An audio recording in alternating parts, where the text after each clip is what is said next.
우리에게 주시는 하나님의 말씀은 마태복음 16장 22절에서 25절까지의 말씀입니다. 베드로가 예수를 붙들고 항변하여 이르되 주여 그리 마옵소서, 이 일이 결코 주께 미치지 아니하리이다. 예수께서 돌이키시며 베드로에게 이르시되 사탄아, 내 뒤로 물러가라. 너는 나를 넘어지게 하는 자로다. 내가 하나님의 일을 생각하지 아니하고 도리어 사람의 일을 생각하는도다 하시고, 이에 예수께서 제자들에게 이르시되 누구든지 나를 따라오려거든 자기를 부인하고 자기 십자가를 지고 나를 따를 것이니라. 누구든지 제 목숨을 구원하고자 하면 잃을 것이요 누구든지 나를 위하여 제 목숨을 잃으면 찾으리라. 이 말씀은 살아계신 하나님의 말씀. 여러분은 교회 다니시면서 들으셨을 거예요. 사탄 혹은 마귀라는 얘기를 들으셨을 것입니다. 저도 설교할 때 사탄이나 마귀에 대한 얘기는 그렇게 대놓고 하지 않습니다. 교육받을 만큼 받았고 그리고 알 만큼 안다고 생각하는 저희들에게 사탄이나 마귀는 왠지 시대적으로 뒤떨어진 것 같고 실체가 없는 그러한 것으로, 어떤 그 기운 정도는 있겠지만 실체가 없는 것으로 우리들이 생각하기가 쉽습니다. 그런데 그러한 생각은 굉장히 비성경적입니다. 성경은 우리에게 사탄에 대해 선명하게 이야기하고 있고, 또한 예수 그리스도께서 오늘 말씀을 보겠지만 마귀에 대해서 얘기를 하고 계세요. 그리고 그 마귀는 우리가 알고 있는 바 머리에 뿔이 나고 날개가 달린 아주 이상하게 생긴 마귀가 아니라 예수님의 두 제자를 예수님께서 사탄과 마귀로 표명하고 계세요. 같이 한번 요한복음 6장 69절서부터 71절까지 말씀을 같이 한번 읽어보도록 하겠습니다. 우리가 주는 하나님의 거룩하신 줄 믿고 알았사옵나이다. 예수께서 대답하시되 내가 너희 12를 택하지 아니하였느냐? 그러나 너희 중에 한 사람은 마귀니라 하시니, 이 말씀은 가룟 시몬의 아들 유다를 가리키심이라. 그는 12 중에 하나로 예수를 팔자로라. 예수님께서 한 사람을 지정하셨어요. 이 친구는 마귀다. 마귀처럼 생겨서가 아니라, 그리고 예수님에게 뭔가를 지금 잘못한 사람이 아니라 아직 생각 속에 예수님을 팔 생각을 하고 있었던 그런 상태였었습니다. 왜 유다가 예수님을 팔 생각을 했을까요? 악한 영이 씌워가지고 예수님을 없애야 이 사탄의 세계가 더 넓어지겠다, 이런 생각을 했을까요? 그렇지 않습니다. 유다는 재정을 맡아서 있었던 사람이고, 많은 분들이 아시지만 예수님을 위해서 상당히 수고를 많이 한 사람입니다. 예수님을 따르고자 모든 것을 버리고 따라온 사람이에요. 자기의 생업을 다 버리고 따라온 사람이기도 합니다. 예수님과 그 제자들을 위하여 상당히 오랜 기간 동안 헌신한 사람이기도 합니다. 예수님을 한때는 정말로 자기의 소망이라고 받았던 사람이에요. 그런데 자기가 바랐던 것은 그 열심당원의 하나로 이 로마 제국을 새로운 구세주가 되어 힘으로 이겨주기를 바랬지만, 예수님이 하시는 말씀이 자꾸만 영적으로 흘러가니까 이 실질적인 눈에 보이는 결과들을 못 내주는 거예요. 로마 제국을 물리칠 생각을 해야지 자꾸 십자가에 돌아가신다 그러고 영적인 하나님 나라 얘기를 하고, 좀 비현실적인 거예요. 실질적인 삶에 영향을 아무것도 못 주는 거예요. 줄 것 같아요. 기적도 행하시고 여러 가지도 하지만 그 자꾸 이상한 쪽으로 흘러가니까 실망이 쌓이다가 예수님을 배반하게 됩니다. 생각이, 실망이 쌓이다가 그는 마귀의 길로 접어들었습니다. 여기서 12 중 한 명이라고 그랬는데 예수님이 한 명이 아니었습니다. 대놓고 사탄을 쫓아내시는 발언을 한 분이 있는데, 오늘 성경에 읽어보는 베드로 얘기입니다. 마태복음 16장 22절 23절 말씀 같이 한번 좀 읽어봅니다. 시작. 베드로가 예수를 붙들고 항변하여 이르되 주여 그리 마옵소서, 이 일이 결코 주께 미치지 아니하리이다. 예수께서 돌이키시며 베드로에게 이르시되 사탄아 내 뒤로 물러가라. 너는 나를 넘어지게 하는 자로다. 내가 하나님의 일을 생각하지 아니하고 도리어 사람의 일을 생각한도다 하시고. 거기까지만 보겠습니다. 베드로는 여러분이 아시는 것처럼 수제자예요. 그리고 예수님을 정말 위해서 헌신적으로 봉사했던 사람이에요. 수많은 사람들을 끌고 다니고 수많은 사람들을 병간호하게 되는 이 사역들을 하게 될 때에 베드로는 물불 가리지 않고 최선을 다했기 때문에 사람들에게 수제자로 아마 인정이 되었을 거예요. 예수님께서도 친히 아끼시던 그런 제자였을 겁니다. 그런데 이 베드로가 다른 생각이 아니라 예수님을 보호하기 위해서 그리 마옵소서라고 얘기를 합니다. 십자가에 돌아가신다니요. 그게 무슨 말씀입니까? 안 됩니다 라고 하며 그냥 예수님을 그냥 권면하고 이해 못하겠는데 이 정도가 아니라 항변하였다. 이것은 예수님을 꾸짖었다는 얘기입니다. 예수님 그러시면 절대 안 됩니다 라고 하면서 얘기를 한 거예요.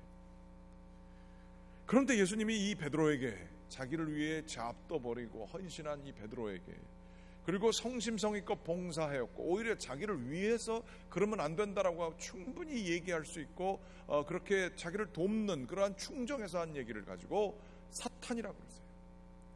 베드로가 결코 그의 마음속에 예수님을 어떻게 하면 넘어뜨려야겠다 아니면 예수님에 대적하게 해야겠다라고 하는 생각을 한 적이 없어요. 예수님이 계셔야 할 것 같았어요. 그래서 예수님을 붙잡은 거예요. 그런데 그 수고한 사람 보고 사탄이라고 했어요. 그 원인은 어디 있을까요? 예수님께서 말씀하시기를 너는 지금 나를 넘어지게 한다. 나도 두렵다. 나도 내 목숨 지키고 싶고 나도 힘으로 뭐 하는 것 할 수도 있고 하지만 그거는 하나님의 길이 아니다. 내 목숨이 바쳐지더라도 사람들을 구하는 것이 하나님의 뜻이라고 한다면 나는 기도하며 주님께 바쳐주기로 순종하신 길을 선택하셨어요. 그런데 예수님도 가뜩이나 흔들리시는데 여기에다가 세게 베드로가 얘기할 때 예수님도 마음이 흔들리셨을 때에 결단을 내리신 거예요. 야, 그거 사람의 일이야. 하나님의 일이 아니야 라고 하며 선명하게 선을 그으시고 거기다가 이름을 붙이셨어요. 이건 사탄의 일이다. 여러분, 이게 베드로고 가룟 유다니까 그냥 들리지만 여러분이 예수님이 여기 살아계셔서 정말 먹을 거 못 먹고 집안 돌봐야 되는 거 못 돌보고 정말 예수님을 위해서 사랑해서 주님을 위해서 수고를 했어요.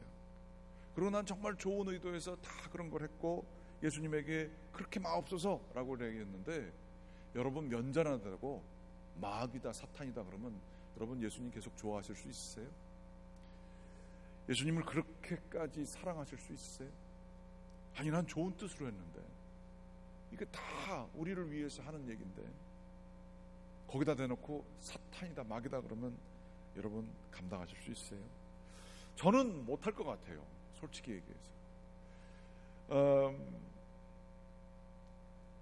굉장히 실망할 것 같아요. 예수님이 이럴 때 보면 되게 이렇게 멀게 느껴지고 섭섭하게 느껴질 것 같아요. 그런데 예수님이 하신 말씀의 근원은 이겁니다. 다른 게 아니라 사람의 일이냐 하나님의 일이냐. 힘으로 사람들을 죽이며 로마 제국을 물리쳐서 유대인 왕권을 잡는 것이 하나님의 일이냐 사람의 일이냐. 내가 목숨을 유지하여 이 12제자를 가지고 힘을 규합하여 새로운 왕국을 이루려고 하는 게 사람의 일이냐 하나님의 일이냐. 그 기준이 예수님께서는 선명하게 거두시는 것을 볼 수 있습니다. 여기서 기억할 것은 이 두 사람이 아직 아무런 일도 하지 않았어요. 베드로도 배반을 하지 않았고요. 유다도 예수님을 아직 팔아넘기지 않으셨어요. 그런데 예수님은 그들의 생각 속에 사람의 일로 가득 찼을 때 그것을 일컬어서 사탄 마귀라고 이를 말씀을 하셨어요. 여기서는 사탄 마귀가 눈에 보여지는 그러한 뿔난 마귀의 모습이 전혀 아닙니다. 우리도 가질 수 있는 충분한 생각 속에 거하는 그러한 그 보이지 않는 악한 세력이 우리의 생각을 조종했을 때 일어나는 것임을 볼 수 있어요. 정말 그렇습니다. 영적인 전쟁터가 뭐 선교지에 있는 줄 아세요? 선교지에도 있죠. 그렇지만 그거는 특식입니다. 일상 속에서 영적인 전쟁이 일어나고 있습니다. 일상 속에서. 선교지가 뭐 목숨 걸고 해야 선교지인 줄 아세요? 일상 속에서, 내 개인의 삶 속에서 가장 치열한 영적 전투가 일어나고 있고, 우리가 사랑하고 모시고 따르고자 하는 그렇게 온유해 보이시는 예수님도 우리가 생각을 잘못 가지게 될 때 너 사탄이다 이렇게 얘기하시는 분임을 우리는 기억해야 합니다. 어떤 분이 글을 쓰셨어요. Domestication of God이라는 얘기를 했습니다. 하나님께서 현대 기독교에 와서는 너무나 야성적인 모습을 잃어버리셨다라는 얘기예요.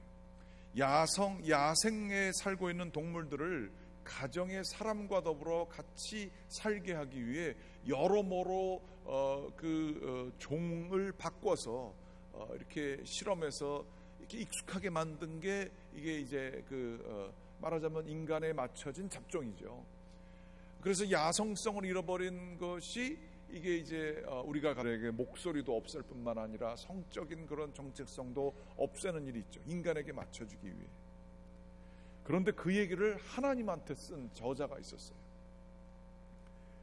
기독교 역사 저자인데, 저는 우리 가운데도 우리가 믿는 하나님이 진정한 하나님의 모습일까 생각해 볼 때가 많아요. 특별히 우리가 사탄과 마귀에 대한 얘기들을 아무도 하지 않아요. 요즘 신앙생활 할 때. 야, 그렇게 하는 건 마귀한테 넘어가는 일이야. 이런 얘기 안 해요. 그냥 열심히 해. 그리고 뭐 이렇게 해서 그냥 이렇게 쉽게 건면하지.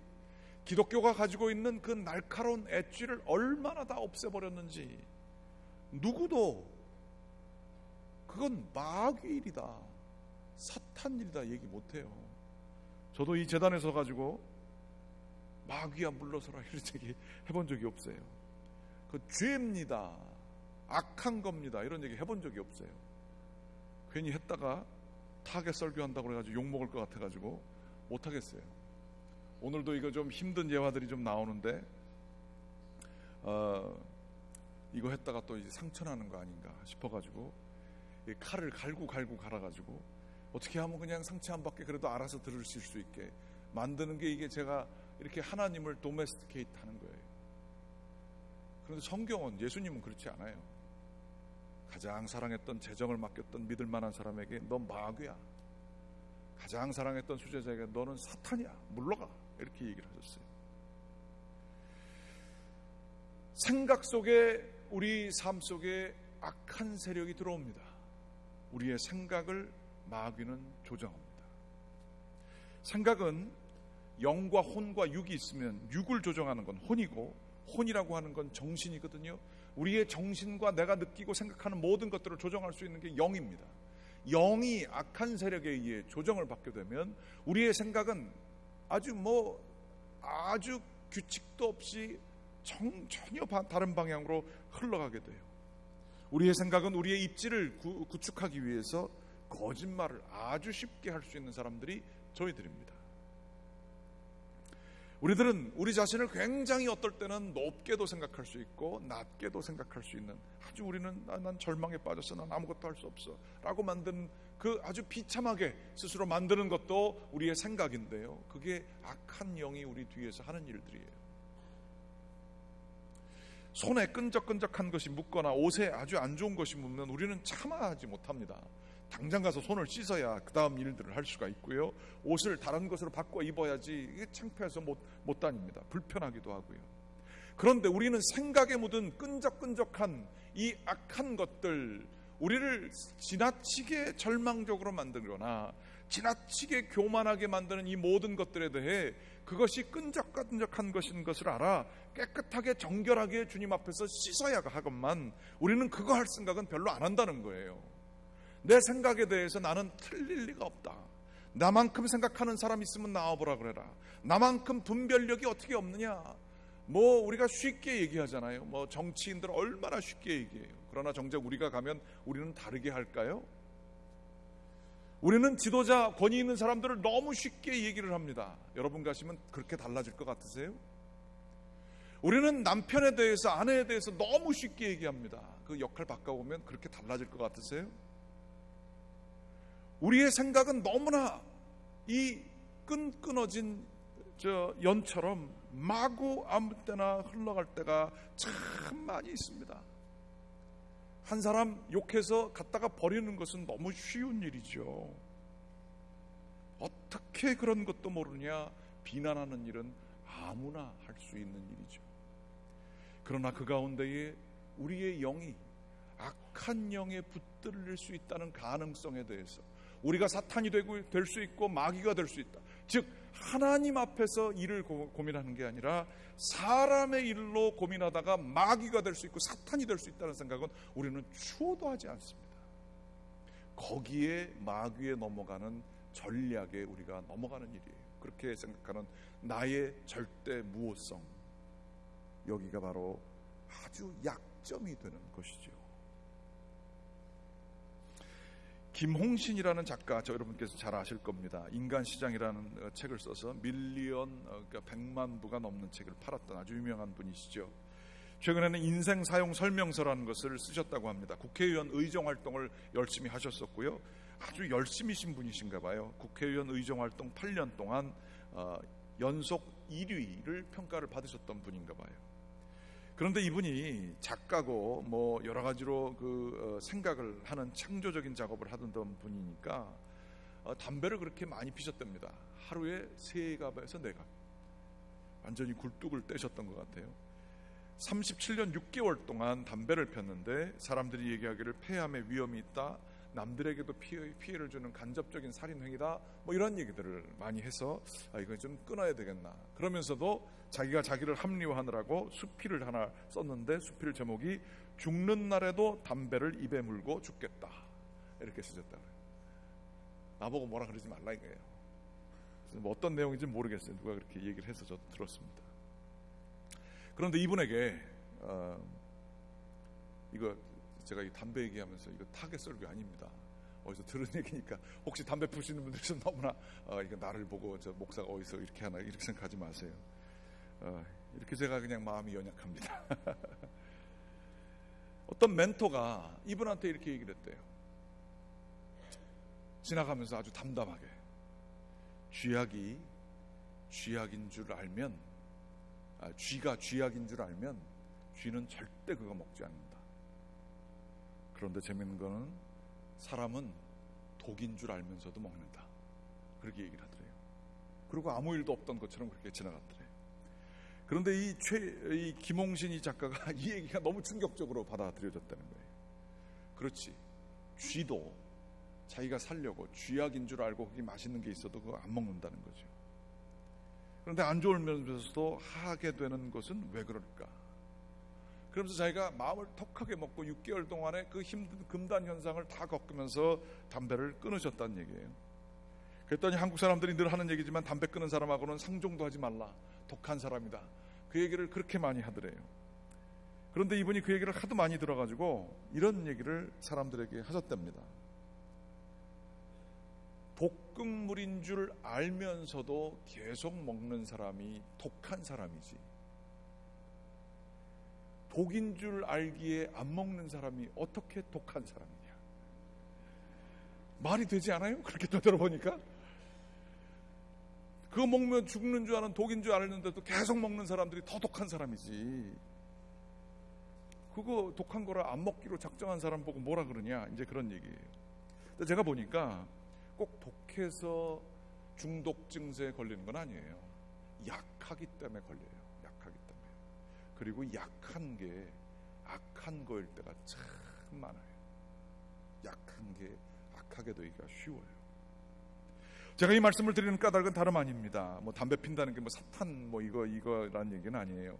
담배 충분히 피셔도 천국 가시는데 아무런 지장 없습니다. 제가 선포했습니다. 이렇게 제가 마음이 약해가지고 확실히 짚고 넘어갑니다. 그런데 이 담배라고 하는 것을 안 좋은 것을 알면서도 합리화하는 마음, 난 죽는 날에도 담배를 물고 죽겠다, 혹은 내가 틀린 게 뭐가 있느냐, 분명히 그거 안 좋은 거 자기도 알고 있으면서도 그것을 주장하는 그 뒤의 마음은 뭘까요? 자기를 합리화시키려고 하는 그 마음은 뭘까요? 이렇게 하면 안 될 것 같지만 난 이럴 수밖에 없고 이럴 충분한 자격이 있다라고 생각하는, 나는 이만큼 절망할 수 있는 그 슬픈 과거를 가진 사람이야. 건들지 마. 니네가 뭘 한다고 그래. 혹은 나는 충분히 교만할 수 있는 사람이야. 나처럼 열심히 일하는 사람 있으면 나와보라고 그래. 그래서 교만을 합리화하는 것, 절망을 합리화하는 것, 그 뒤에는 뭐가 있을까요? 생각의 왜곡이 있잖아요. 그 생각의 왜곡은 왜 올까요? 그 얘기를 하려고 하는 겁니다. 우리가 뻔히 아닌 것 알면서도 그것을 주장하는 생각의 왜곡은, 왜 혼의 미혹이 오는 것은 왜일까요? 그것은 영이 뒤에서 그것을 주장하기 때문에 그렇습니다. 담배만 문제예요. 우리 삶 속에 안 좋은 거 많이 있죠. 우리 가운데 하나님 앞에서 옳지 않은 것들이 꽤 많이 있죠. 그런데 우리 마음속에 생각이 사람의 일로 가득 찬 겁니다. 하나님 앞에서 자기 자신을 내려놓고 하나님의 입장에서 자기 자신을 바라보지 않는 거예요. 악한 생각들이 우리를 묶어버리고 있으면 우리의 의지를 왜곡되게 만들게 되어 있습니다. 우리를 거기에 묶여서 살게 합니다. 이것은 개인적인 차원뿐만이 아니라 사회적으로도 충분히 그렇게 될 수 있습니다. 틀린 것을 괜찮다라고 하는 사회가 될 수 있습니다. 남들 다 하기 때문에 시대가 변했다는 명목으로 우리가 하나님으로부터 멀어지는 것을 충분히 합리화시키는 것이 우리 생각 속에 두려운 거죠. 생각은 은밀하게 들어오기 때문에 두려운 것입니다. 예수님도 시험을 받으셨습니다. 금식을 하고 계실 때 굉장히 배가 고프시게 될 때에 육신의 욕구 충족을 위한 유혹으로 이 돌들이 빵이 되게 하라, 이렇게 얘기를 했어요. 이것들을 사람들이 먹으면 이 가난한 사람들이 얼마나 좋겠냐, 이런 능력을 발휘해라. 마귀는 결코 말이 되지 않는 것으로 우리를 유혹하지 않습니다. 충분히 말이 될 대의 명분이 있습니다. 가난한 사람들 많잖아요. 예수님도 배고프잖아요. 그거 빵으로 만드는 게 뭐가 큰 일이에요? 좋은 일 아니에요? 배고픈 사람 먹이는 게 틀린 일이에요. 그러나 그 유혹은, 말되는 유혹 속에 사람의 일이에요. 하나님께서 원하시는 게 아니에요. 나 자신을 위한 일이에요. 이러한 욕심이라고 하는 길을 통해서 악한 것들은 들어오게 돼 있죠. 요즘에 이런 얘기 아무도 안 합니다. 정부가 합니까? 어떤 다른 철학들이 합니까? 다른 종교가 얘기합니까? 욕심은 자본주의를 이끌고 있는 동력이라고 얘기를 해요. 부자가 열심히 얘기하고 돈을 벌고 부모에게 받아서 열심히 살아서 그렇게 뭐 많이 벌겠다는데 그게 뭐가 잘못된 거냐, 이렇게 얘기를 합니다. 옆에서 사람은 굶어 죽고 있는데도 불구하고 말이죠. 욕심은 우리의 생각을 왜곡하는데 끊임없이 왜곡하게 만듭니다. 어떤 사람이 마귀와 딜을 맺게 되었다고 그래요. 하는 일마다 안 되고 어려워가지고 고민하고 있던 채 어떤 사람이 저쪽 성에 들어가면 거기 있는 사람이 너를 도와줄 수 있을 것이다 라고 얘기를 합니다. 성에 들어가서 딱 보니까 이게 인상이 안 좋은 마귀예요. 그런데 이 마귀가 딜을 하자고 그럽니다. 여기 독잔이 13개가 있는데 이 잔이 13개가 있는데 그 중에 하나가 독극물이라고 얘기를 합니다. 그거 안 마시고 그 중에서 나머지를 마시게 되면 당신은 인생에 있어서 잠시 동안이지만 운명이 바뀌어질 수 있다, 운이 바뀌어질 수 있다라고 얘기를 합니다. 그래서 13분의 1의 확률이면 한번 해볼만 할 것 같아서 잔을 마셨습니다. 아무런 일이 일어나지 않았습니다. 그 딜이 맺혀진 대로 자기가 잠시 동안이었지만 좋은 운이 생겨서 일이 잘 풀리게 되었습니다. 그런데 그 운이 다 했습니다. 그래서 또 어려워졌어요. 그랬더니 생각나는 데가 제일 먼저 13분의 1인가 12분의 1인가 뭐가 그렇게 차이가 있겠나 싶어서 거기를 찾아갑니다. 찾아가고 또 찾아가고 또 찾아가고.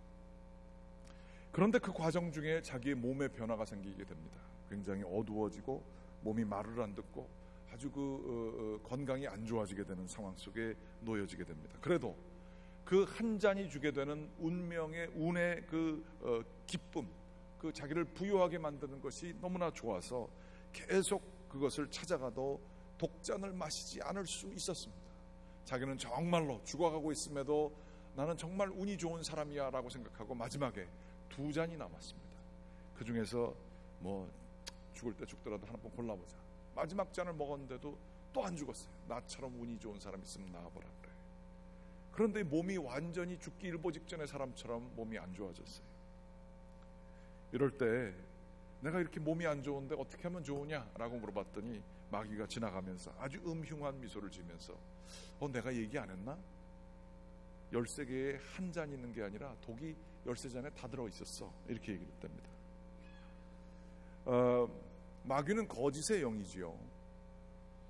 거짓의 영을 가지고 있기 때문에 마귀는 언제든지 말을 바꿀 수 있어요. 하나님은 그거 못하세요. 그리고 그것에 속아 넘어간 사람은 욕심 때문에, 운 때문에 쉬운 길, 빠른 길, 효과적인 길, 이게 우리의 우상의 이름들이에요. 쉬운 길, 빠른 길, 효과적인 길, 이게 우상 제목들입니다. 이것 때문에 우리가 욕심으로 모든 것들을 놓치게 되고 악한 세력에 넘어가게 되는 것이죠. 인간의 욕심에는 끝이 없습니다. 그것을 쫓아가다가 우리는 결국 멸망에 이르게 된다는 것이죠.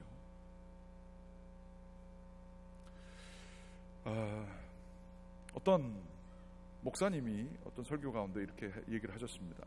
어떤 여집사님이 자기 남편이 아닌 다른 사람에게, 유부남에게 같이 이렇게 연락하고 그러다가 마음이 통했나 봅니다. 그러다가 서로가 성적인 매력을 느끼게 됐는데 아직 간음은 하지 않았지만 그런 유혹을 받게 돼서 자기가 이러면 안 되겠다 싶어서 목사님을 찾아왔답니다.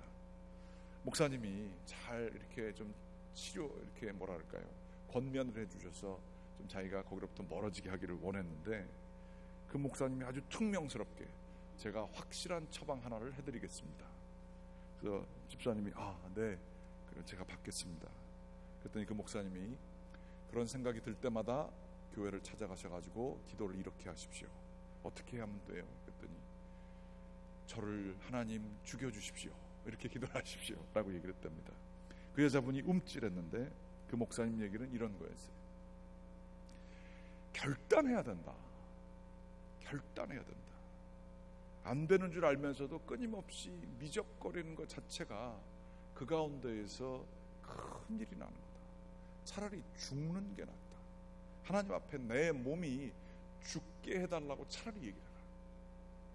아주 극단적인 처방이었지만 그 목사님의 얘기가 이런 거였어요. 그렇게 마귀의 그 음습한 것들이 이렇게 우리를 잡아내리고 하려고 할 때에 그저 어쩔 줄 모르면서 그냥 끌려가는 것은 우리가 결국에는 패배하는 길이라는 거예요. 차라리 죽어라, 그렇게 얘기를 하시는 거예요. 제가 그제 이렇게 우리 부목사님들 수고를 굉장히 많이 해주셨는데 이 570 라이더스 레인 그 청소하고 이러면서 여기 교회 앞에 있는 잡초도 치울 기회가 있었어요. 거기 앞에 좋은 이렇게 나무들이 있는데 거기 잡초가 완전히 무성하게 이렇게 더 빨리 자라서 그걸 다 덮어버려서 그것을 끊어내는 과정이었습니다. 잡초는 훨씬 빨리 자라더라고요.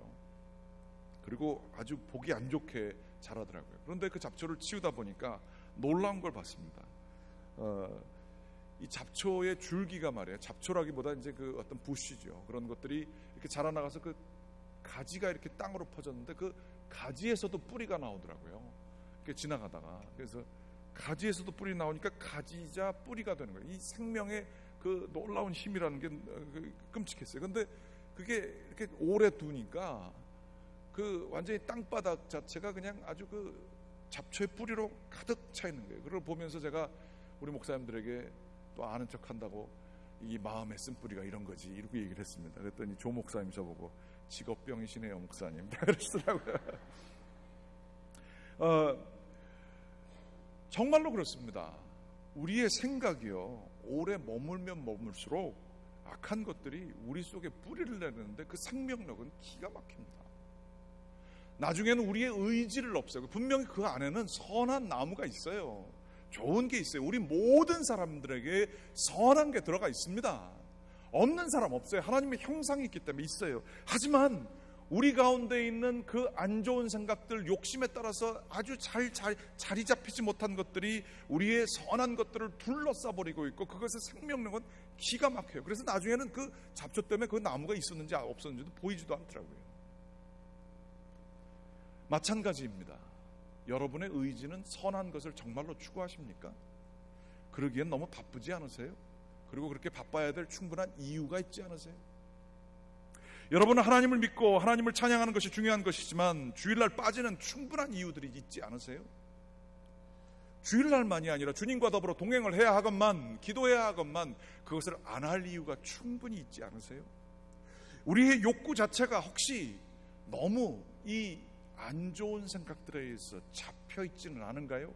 그리고 그 배후를 알고 보면 혹시 그 뒤에 욕심이 있지는 않나요? 나는 그렇게 할 만한 충분한 자격이 있는 사람이에요. 교회 얘기만 해서 죄송합니다.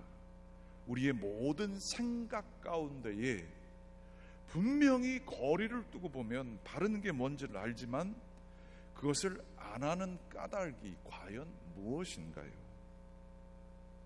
우리는 한번 깊게 생각해 봐야 돼요. 특별히 이 굉장히 받아들이기 어려운 이 단어, 사탄과 마귀라는 단어와 함께 말이죠. 우리도 충분히 악한 사탄과 마귀의 노예가 될 수 있습니다. 성경에 쓰여져 있어요. 예수님이 직접 얘기하셨어요. 이거를 저는 어떻게 할지를 모르겠어요. 세상의 철학과 최근의 신학을 가지고 이것들을 중화할 수 있을지 모르겠지만 그 중화하는 자체가 바른 것인지 모르겠어요. 우리는 우리의 연약함을 인정해야 할 것입니다. 내 판단과 내 의지가 결코 옳지 않을 수 있음을 하나님 앞에서 겸손히 고백해야 할 것입니다. 내가 충분히 하나님 앞에서 죄인일 수 있다라는 사실에 대해서 우리는 받아들여야 할 것입니다. 그리고 회개해야 할 것입니다. 합리화하는 것 조심해서 해야 할 것입니다. 특별히 의지가 강한 사람들은 더 조심해야 할 것입니다. 제가 알고 있는 어떤 그 중고등부 학생 때 가르쳤던 사람이 있는데 이 사람이 이제 나이가 많이 들었어요. 그러다가 어떻게 하다가 최근에 연결이 되어져서 굉장히 똑똑하고 아주 그 신앙생활도 잘하던 친구인데 대학교 다닐 때 완전히 기독교에서 멀어졌다는 친구였었어요.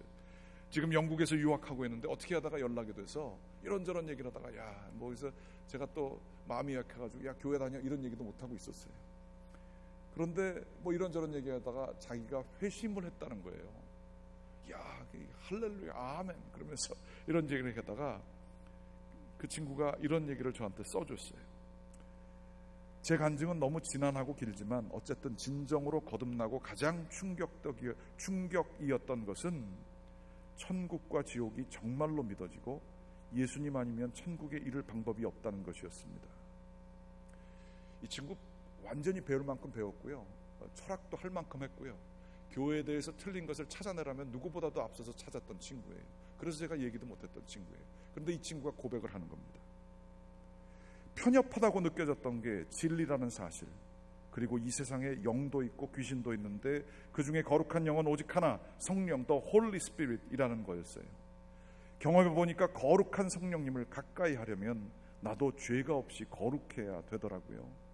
그래서 늘 회개하며 기도 속에 나아가야 된다는 말이 이제 무슨 뜻인지 깨닫게 되었죠.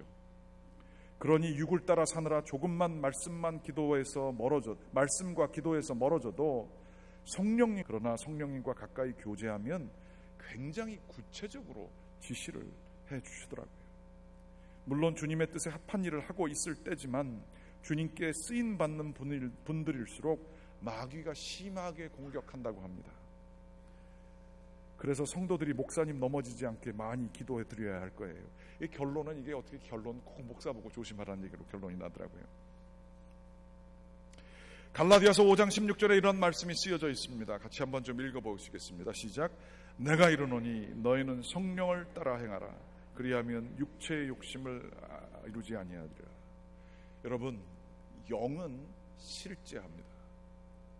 육체가 만져지는 만큼 영적으로 어느 정도 깨어있게 되면 영은 보입니다. 확실히 느껴집니다. 그리고 그 영이 내가 정결하게 될 때에 우리 안에 들어옵니다. 이 친구가 그걸 경험한 것 같아요. 육체의 욕심과 세상의 일들이 갑자기 허망한 게 그때 깨달아져요. 예전에는 자극적인 것들을 좋아했고 나에게 기쁨이 되는 것들을 좋아했고 나의 욕심을 채우는 것들을 좋아했었지만 그게 괜히 구역질이 나고요. 그렇게 좋은 것이 아닌 것 같고 다 쓸모없어 보일 때가 옵니다. 그러나 성령님께서 우리 가운데 성령의 소욕, 육체의 소욕과 반대되는 성령의 소욕을 주실 때에는 정말 예전에는 필요 없다고 생각되어지는 일들, 그런 일들을 왜 하는 거야? 나는 그런 맹신자 될 필요 없다고 생각해 라고 했던 것들이 하고 싶어지는 때가 옵니다. 인간의 욕구는 꼭 같은 모양으로 있지 않습니다. 하나님 앞에서 우리가 영으로 거듭나게 되면 내 욕구와 내 생각이 바뀌어질 수 있습니다. 자꾸 욕구를 갖다가 절제하고 뭐 이렇게 안 하는 거는 너무 인위적이야. 결국에 그거 다 튀어나와. 이렇게 하는 얘기들이 뭐 나름대로 맞을 수도 있어요. 그러나 가장 중요한 영적인 깊은 세계는 모르는 얘기예요. 우리 입맛도 그렇잖아요. 자극적인 거 좋아하고 이렇게 하다가 치료를 받고 디톡스를 하고 나서 지나게 되면 아주 밍밍하지만 깊은 맛이 있는 것들을 원하게 될 수도 있어요. 예전에는 전혀 먹고 싶지 않았는데. 마찬가지입니다. 영적으로도 성령님이라고 하는 분은 살아 계십니다. 성령님이 우리를 주관하시면 우리가 하나님 앞에서 예전에 하지 않았던 것들을 충분히 욕구할 수 있습니다. 이 진리를 우리 교회에서 너무 많이 잃어버릴 때가 많습니다. 성령을 쫓아 행하라? 이거 아니에요. 불평하고 많이 얘기하는 사람, 아주 안 좋은 얘기들은 제자화가 금방 됩니다. 안 좋은 얘기는 제자화가 금방 됩니다. 확인도 안 해봐요. 그런가 봐. 이렇게 하면서 됩니다. 그러나 성령님이 우리를 주관하시면 우리는 선하고 아름다운 것들을 추구할 수 있는 욕구가 주어지게 됩니다. 간절히 원하고 기도를 드립니다. 저에게, 특별히 저에게, 그리고 여러분들에게도 성령님이 거룩한 욕구를 주셔서 하나님이 원하시는 것들을 기꺼이 행하는 저와 여러분들 되기를 간절히 기원합니다. 기도하시겠습니다. 하나님 감사합니다. 주님의 전으로 저희들 불러 모아 주셨습니다. 하나님 말씀 받습니다. 세상의 것을 추구하지 않게 도와주시고 성령님과 동행하여 거룩한 것들을 사모할 수 있도록 인도하여 주시옵소서. 예수 그리스도의 이름으로